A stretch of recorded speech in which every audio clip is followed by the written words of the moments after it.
Please like the video and share it so that it reaches many more people and you get sawaba, or rewards from Allah.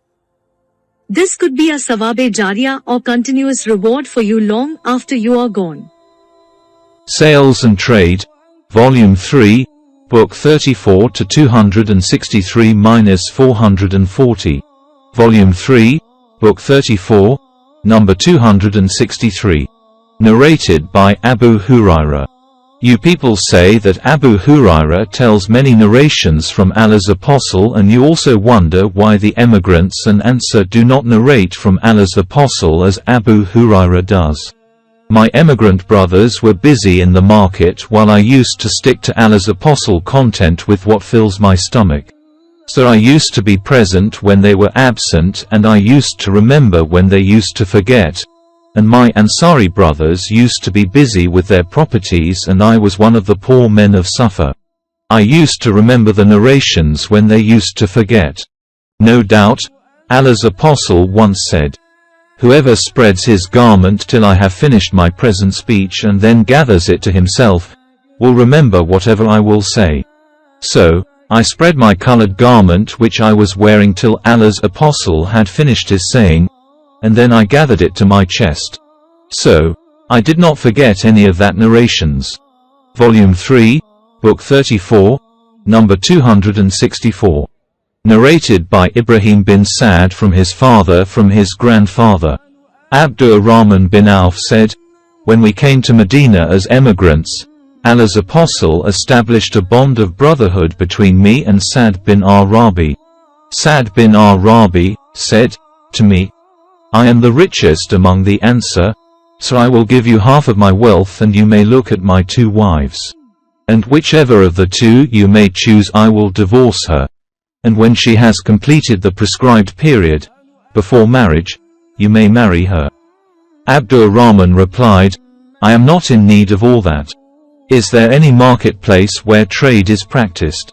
He replied, 'The market of Kainuka.' Abdurrahman went to that market the following day and brought some dried buttermilk, yogurt, and butter, and then he continued going there regularly. Few days later, Abdurrahman came having traces of yellow scent on his body. Allah's Apostle asked him whether he had got married. He replied in the affirmative.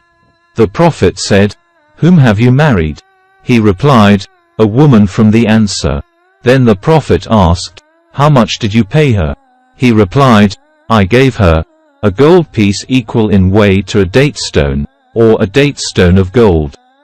The Prophet said, "Give a walima, wedding banquet, even if with 1 sheep." Volume 3, Book 34, number 265. Narrated by Anas. When Abdurrahman bin Auf came to Medina, the Prophet established a bond of brotherhood between him and Sa'd bin Arabi al-Ansari. Sa'd was a rich man, so he said to Abdurrahman, "I will give you half of my property and will help you marry." Abdurrahman said to him, "May Allah bless you in your family and property. Show me the market." So, Abdurrahman did not return from the market, till he gained some dried buttermilk, yogurt, and butter, through trading. He brought that to his household. We stayed for some time, or as long as Allah wished. And then Abdurrahman came, scented with yellowish perfume. The Prophet said to him, "What is this?" He replied, "I got married to an Ansari woman." The Prophet asked, "What did you pay her?" He replied, "A gold stone or gold equal to the weight of a date stone." The Prophet said to him, "Give a wedding banquet even if with 1 sheep." Volume 3, Book 34, number 266. Narrated by Ibn Abbas. Ukaz, Majana and Dul Majaz were marketplaces in the pre-Islamic period of ignorance. When Islam came, Muslims felt that marketing there might be a sin. So, the divine inspiration came, "There is no harm for you to seek the bounty of your Lord in the seasons of Hajj." 2.198. Ibn Abbas recited the verse in this way. Volume 3, Book 34, number 267. Narrated by Nu'man bin Bashir. The Prophet said, both legal and illegal things are obvious, and in between them are suspicious, doubtful matters.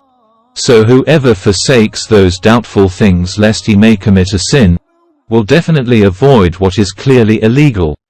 And whoever indulges in these suspicious, doubtful things bravely, is likely to commit what is clearly illegal. Sins are Allah's himma, i.e. private pasture, and whoever pastures his sheep near it, is likely to get in it at any moment.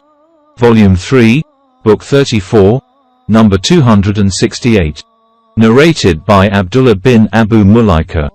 Uqba bin al-Harith said that a black woman came and claimed that she had suckled both of them, i.e. Uqba and his wife. So, he mentioned that to the Prophet, who turned his face from him and smiled and said, "How can you keep your wife?" And it was said, that both of you were suckled by the same woman. His wife was the daughter of Abu Ihab al-Tamimi. Volume 3, Book 34, number 269. Narrated by Aisha. Utbah bin Abu Waqqas took a firm promise from his brother Sa'd bin Abu Waqqas to take the son of the slave girl of Zamar into his custody as he was his, i.e., Utbah's, son. In the year of the conquest of Mecca, Sa'd bin Abu Waqqas took him, and said that he was his brother's son. And his brother took a promise from him to that effect. Abu bin Zamar got up and said, "He is my brother and the son of the slave girl of my father and was born on my father's bed." Then they both went to the Prophet. Sa'd said, "O Allah's Apostle, he is the son of my brother and he has taken a promise from me that I will take him." Abu bin Zamar said, "He is my brother and the son of my father's slave girl and was born on my father's bed." Allah's Apostle said, "The boy is for you, O Abu bin Zamar." Then the Prophet said, "The son is for the bed, i.e. the man on whose bed he was born, and stones, disappointment and deprivation, for the one who has done illegal sexual intercourse." The Prophet told his wife Sauda bint Zamar to screen herself from that boy as he noticed a similarity between the boy and Utbah. So, the boy did not see her till he died. Volume 3, Book 34, number 270. Narrated by Adi bin Hatim. I asked Allah's Apostle about al-Marad, i.e. a sharp-edged piece of wood or a piece of wood provided with a piece of iron used for hunting. He replied, "If the game is hit by its sharp edge, eat it, and if it is hit by its broad side, do not eat it, for it has been beaten to death." I asked, "O Allah's Apostle, I release my dog by the name of Allah and find with it at the game another dog on which I have not mentioned the name of Allah, and I do not know which one of them caught the game." Allah's Apostle said to him, "Don't eat it as you have mentioned the name of Allah on your dog and not on the other dog." Volume 3, Book 34, number 271. Narrated by Anas. The Prophet passed by a fallen date and said, "Were it not for my doubt that this might have been given in charity, I would have eaten it." And narrated Abu Hurairah, the Prophet said, "I found a date fruit fallen on my bed.